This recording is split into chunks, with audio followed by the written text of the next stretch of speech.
This is episode 44, part 1 of Kenya's premier sports video podcast, the 3 Quarters podcast. Remember to jump onto the hashtag Road to Japan, support the Kenya Simbas as they are still looking to qualify for the Rugby World Cup in Japan in 2019.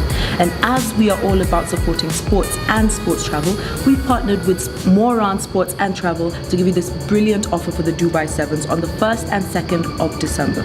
So for only $999, you get the full Dubai experience. This is your desert safari, your nighttime barbecue, and your Dow cruise. This and much more coming up on your screen.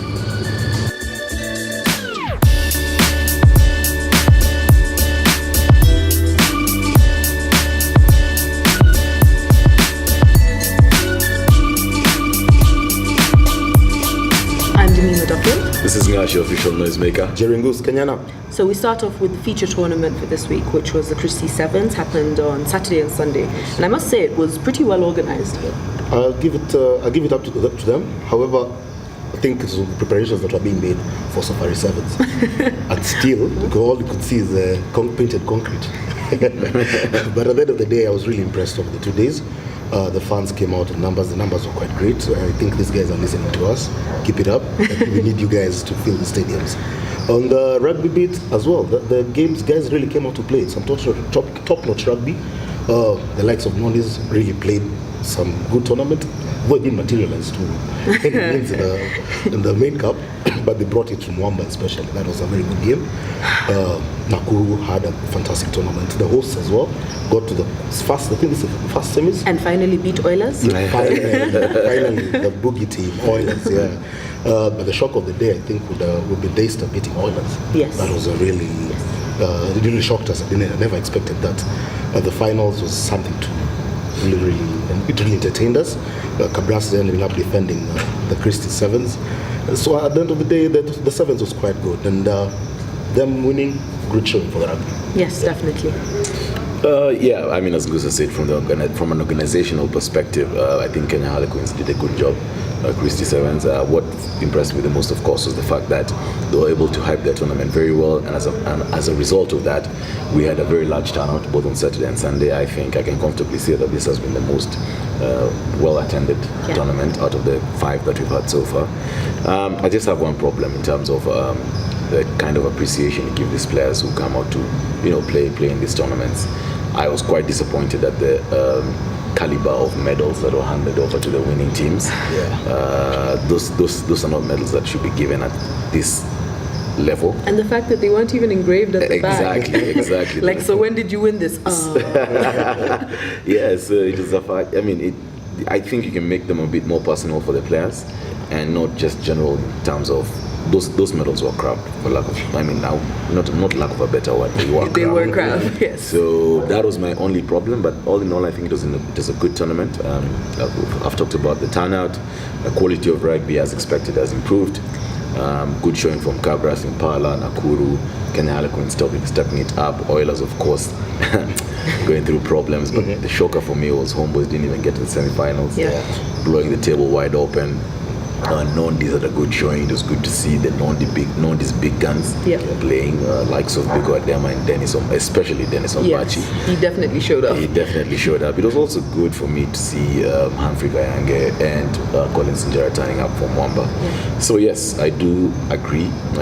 Largely 80-90% it was a good tournament. So kudos to Kenya Harlequins for the splendid job they did. Right. Yeah. Now, after the Christie Sevens, table standings are Cabras at the top, Impala next, Homeboys, Nakuru, Oilers, KCB just missing out again at 6th. Bottom 5, we've got Catholic University, Daystar, Makueni, Mombasa, and KCA. Are the standings as you'd expect? Yes and no at the same time, because as much as I had thought that whoever wins this tournament is going to be almost done and dusted, but the table is still these guys are still quite close to each other. There are 7-point difference between the first and the third team. That's still close, yet to be decided. Let's see how Dala will go, and then should you have Dala? It's been brought down to the wire, so yeah. It's not shocking for me because, you look at the top 3, 4, 5 teams that are there. It's a representation of the seriousness, I want to say, that these teams took in the National 7 circuit. Look at the likes of Cabras, look at the likes of Impala, look at Homeboys, look at KCB. They were filling their big guns right from driftwood sevens. Yeah. So it's not shocking that it ends up that they're the top five. These are the teams. Kenya Harlequins, for example, did not bring their big guns until Nakuru. Yeah, much later on. So it's not shocking for me. It's not surprising for me in terms of how the table is shaped up in the top five. But it goes down to the wire. It goes down to dollar sevens if there's going to be a dollar sevens. So again, it leaves it interesting for us, and I think better than last year in terms of the number of guys who were involved and who could actually win this tournament. I think one thing to note maybe is the fact that Oilers being fifth, they started with a bang before, while guys were still settling in, did their best in the first few legs, and of course now there's the element of burning out, but that has helped them to stay at least in the top five. It has, but you see, forget about the fact that this guy is actually dropping out. No one really expected Oilers to push these guys to the last limit, but I was very impressed against KCB. They beat, it was a very good showing by them against KCB in a must-win game. It was some free-flowing rugby. So, yes, it was going to be tough for them to keep up with the big guns. But look, credit where it's due. Yes. Oilers have actually put in a good show. They've been very entertaining. Definitely. Yeah. Right. I think it's just a lack of experience. These guys are a bit young. Now this is the fifth leg that's just done. Just had this fifth leg, and I don't think they had the maturity to continue what they had started with. So it's dipped a bit, but let's see how they'll do come Dalla. Yep. They just might shock us and win it. Well, you never know. All right, now onto the team of the tournament. We had Scooter from Cabras, Sidindi from Impala, Owila from KCB, Osino from Cabras, Komoy from Impala, Wakarach from Cabras, Ombachi from Nondis. Is there anyone else you would have wanted to see on that list? I think I agree with that. It's pretty good, yeah? Pretty good. Yeah, I don't think or remove anyone. Okay.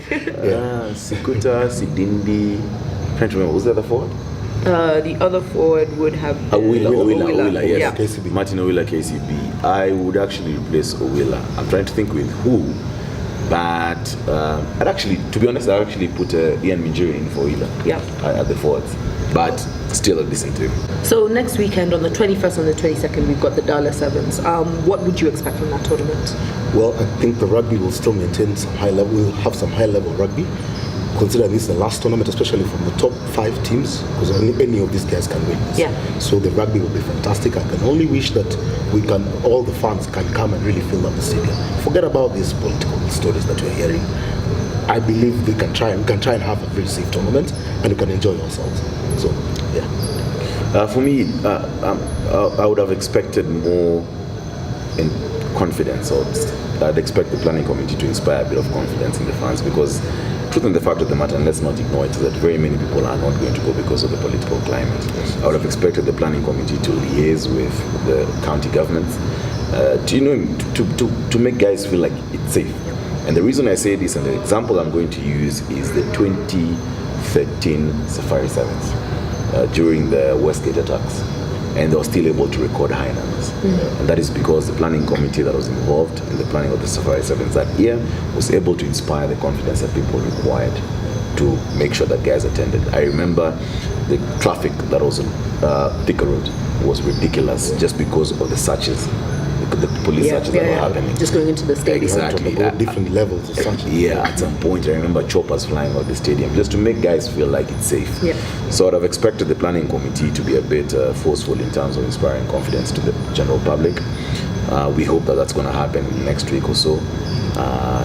And if it does happen, then you call upon everyone to travel to Kisumu and for the Dala Sevens and just to enjoy some good rugby, because it's going to be the last game. And remember, we also had the Nakuru 10s when we were still having the cases that were ongoing. Exactly, yes, in 2013, yes. Exactly. Yeah, and we still had a very good tournament. Yeah. So you just hope that planning committees can do something and liaise with the county governments, but we just wait and see how that's going to pan out. Yeah. I guess by maybe Wednesday, people will know whether they want to go down or not go down. Yeah. Yes.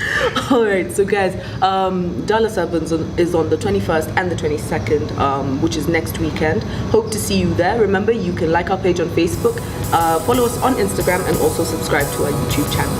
I'm Denise Duffield. This is Nyashi, official noisemaker. Jerry Kenyana. See you in part 2.